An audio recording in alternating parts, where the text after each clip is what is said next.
Top 10 shocking Meghan Markle toxic interviews that proved she was crazy. It's been over a year since the world was first introduced to Meghan Markle and her intense personality. From her dramatic entrance into our lives as Prince Harry's fiancée to their 2018 wedding that caused worldwide hysteria. It's safe to say that we've all experienced some wild times with Meghan.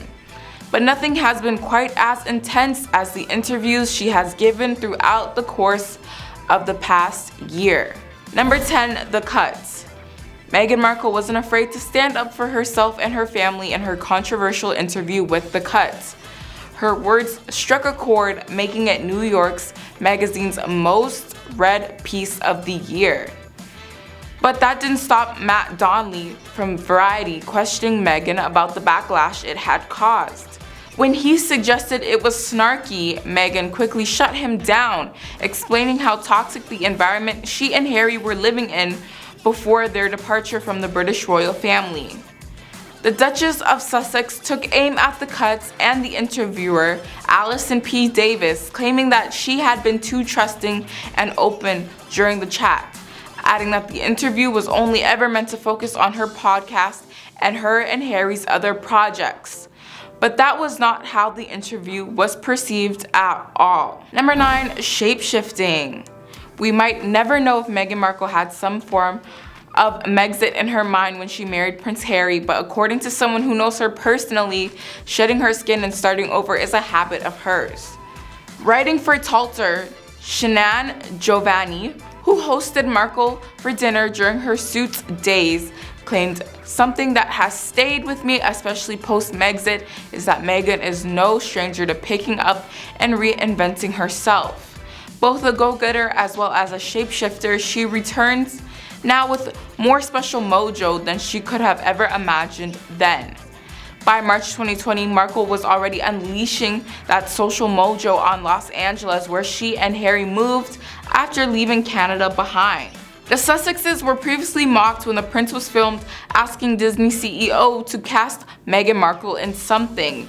"You know she does voiceovers," the prince reportedly said. Later reports suggested that the actress had instructed her agent to find her a role in a superhero movie.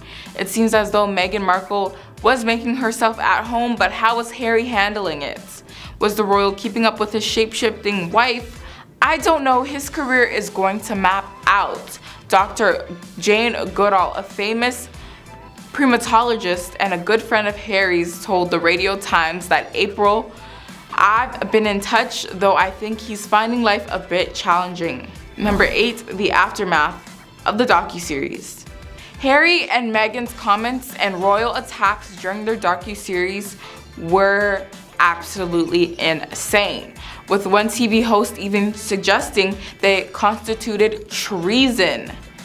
A GB News host was so outraged that she called for a national referendum to get the couple stripped of all their titles, including Harry's birthright as a prince. She called the docuseries disgraceful, adding, "I would go as far as to say they are committing treason." The host was so angry that Meghan made it all about race, claiming the only reason why people don't like this woman is frankly because of the way she behaved and the awful things she said. This woman is delusional, self-obsessed, and she's dragging Harry down with her. And frankly, they are a disgrace to this country. Fellow GB News host Dan Wootton called it the couple's most disgraceful propaganda yet. In a gutless roundabout way, Prince Harry has just accused Prince William of bullying him out of the royal family. This Netflix series isn't just a delusional fantasy of victimhood, but it's the end of his relationship with his own brother. He tweeted, "Princess Diana would be devastated," he claimed of the brother's late mom. Number 7, lies. Meghan Markle tears up over how hard she worked to fit in before stepping back from her royal duties in January 2020. "I tried so hard," the Suits alumni says in the second half of Harry and Meghan, which dropped on Netflix. "That's the piece that's so triggering," she continues, "because it still wasn't good enough and you still don't fit in." She described living in England, saying in the docuseries that a man overseeing the plane's crew took his hat off and shared his appreciation for everything she did for the country. The Duchess of Sussex remembers, "It was the first time that I felt like someone saw the sacrifice, not for my own country, for this country. It's not mine." When the couple landed in Canada, Markle says she collapsed into the arms of one of Prince Harry's longtime security guards. Meghan Markle shares that she then told her husband's employee that she tried so hard, to which he replied, "I know you did. I know you did, ma'am. I know you did." After their Canada move, people believe all this is false, lies, and believe she knew exactly what she was doing. What do you think? Number 6. Crying on demand. Meghan revealed how she owned her acting ability to turn on fake tears. The 2014 video filmed at Soho House in Toronto, where her legal drama suit was made, shows Meghan boasting that she can shed a tear for the camera in 3 seconds. Asked by someone behind the camera if she can make herself cry, Meghan says, "Oh, I can do that so well. Oh my gosh, it's crazy." They're like, "Meghan, 1 tear, left eye, go." She adds, "Give me 3 seconds." Social media users are asking whether Meghan's distress in the Netflix teaser is real. One Twitter user wrote, "I swear Meghan asked her magic mirror who is the fairest of them all, and it said Kate, so she lost her mind." Football player Jack Barrett of North Warwick simply wrote, "Crocodile tears." Royal fan and retired nurse Bernadette Sasson told Twitter, "MM was/is an actress. Not a great one, just passable, but she can make herself cry at the drop of a hat." Number 5, the iconic Oprah interview. Oprah's headline-making interview of Meghan Markle, Duchess of Sussex, and her husband Prince Harry was nothing less than explosive. In the interview, Meghan said she endured constant life-ending thoughts and that no one in the palace would help her. She and Harry said a royal family member expressed concern about how dark baby Archie's skin color might be. Harry said his father, Prince Charles, wouldn't take his phone calls for a while and cut him off from royal money. The two said the palace cut them off from royal protection despite death threats, some based on Meghan being biracial. It was a grim 2-hour recitation that sent American Twitter racing to fight British Twitter after it was over. Many royal experts and journalists claim that all of this is false and that Meghan never had mental health issues and that her body language showed in the interview that she was not telling the truth. Number 4, royal fixation. Apparently, Meghan always wanted one thing in life, and that was to become a member of the British royal family.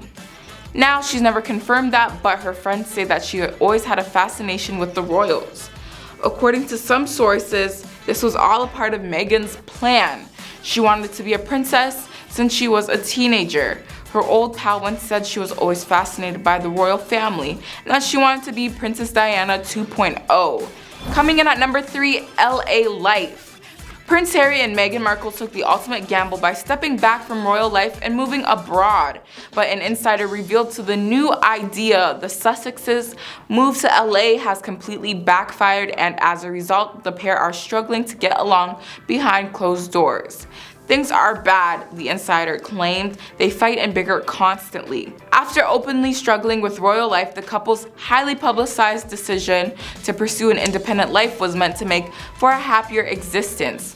But despite now living in the lap of luxury in a $27.5 million Beverly Hills mansion, an insider alleged the Los Angeles move has caused a strain on their 2-year marriage.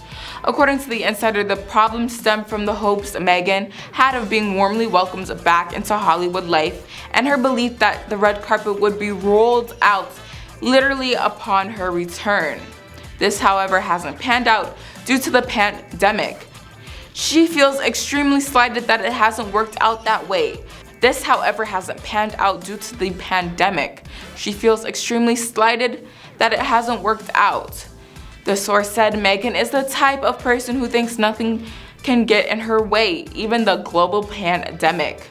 The source also claimed that the actress is growing increasingly frustrated with her husband Harry due to his failure to assimilate into Hollywood life. She blames the fact that Harry is more than happy to be a homebody, playing with Archie and her daughter and the dogs, and generally taking a breather when he should be networking, hustling on the phone or video calls 24/7 like she is. Coming in at number 2, Jeremy Kyle. The Queen's health was raised as a point of concern by Jeremy Kyle while he slammed Meghan Markle for timing her announcements to be as embarrassing as possible for the royal family. A direct quote from Jeremy Kyle on Piers Morgan's Talk TV show let me know your thoughts on this accusation. He argued, I'll say it again, if you don't want to be in the royal family because you don't want the press exposure and you don't like every facet of your life being interrogated, I get that. You go to California with the love of your life and you have 2 children. You don't land and sign a deal with Spotify, and this is the bit that really gets on my bits, if I'm being completely honest. Every single time there's something that matters to the royal family like this, the passing of Prince Philip today is the 25th anniversary of Princess Diana's. What does Meghan Markle do? Drop her latest truth bomb. His words are in efforts to point out the trend he sees of Meghan Markle stealing the spotlight. I won't say my opinion, but instead ask for your help. Let me know down below as I enjoy reading your comments. Number 1, Megxit. Never mind Brexit, now it's Megxit. Everyone was shouting about this in the United Kingdom. Who is to blame for the shocker decision of Prince Harry and Duchess Meghan of Sussex to step back from their roles as senior members of the royal family?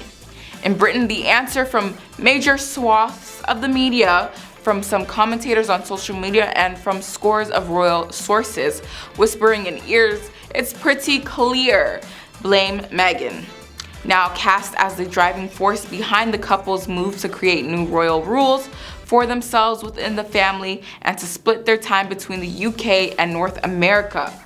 Is it Meghan's fault? It's hard to escape the conclusion that having grown up in a country that considers the Kennedys to be so grand, Meghan didn't understand that being a Windsor is not like being a celebrity, commented Virginia Blackburn in the Tabloid Express. Unpleasant comparisons are being made. Thank you guys so much for watching today's video. Let us know how you feel in the comments down below, and we will catch you guys in the next one.